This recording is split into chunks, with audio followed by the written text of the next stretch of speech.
ಎಲ್ರಿಗೂ ನಮಸ್ಕಾರ. ನಾವು ಸೋಷಿಯಲ್ ಮೀಡಿಯಾನ ಬಳಕೆ ಮಾಡ್ತಾ ಇದ್ವಿ. ಅದರಲ್ಲಿ ವಿಶೇಷವಾಗಿ ವಾಟ್ಸಪ್ಪು, ಫೇಸ್ಬುಕ್ಕು ಮತ್ತು ಇನ್ಸ್ಟಾಗ್ರಾಮು, ಟ್ವಿಟರ್ ಎಲ್ಲ ಬಳಕೆ ಮಾಡ್ತಾ ಇದ್ವಿ.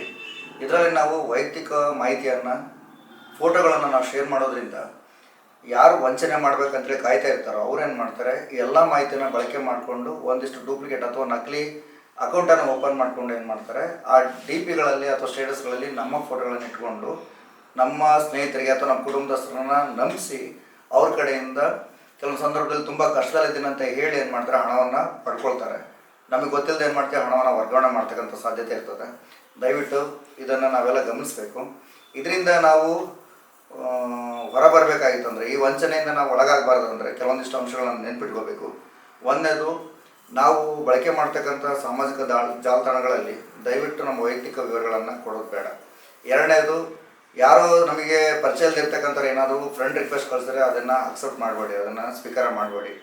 ಥರ್ಡ್ ಒನ್ ಬಂದುಬಿಟ್ಟು, ಅಂಥ ಸಂದರ್ಭ ಬಂದಾಗ ನಮ್ಮ ಪ್ರೊಫೈಲನ್ನು ಖಂಡಿತವಾಗೂ, ನಮ್ಮ ಖಾತೆಯಲ್ಲಿರ್ತಕ್ಕಂಥ ಪ್ರೊಫೈಲನ್ನು ಖಂಡಿತವಾಗೂ ಯಾವಾಗಲೂ ಲಾಕ್ ಮಾಡ್ಕೊಂಡು ಇಟ್ಕೊಂಡಿರಿ.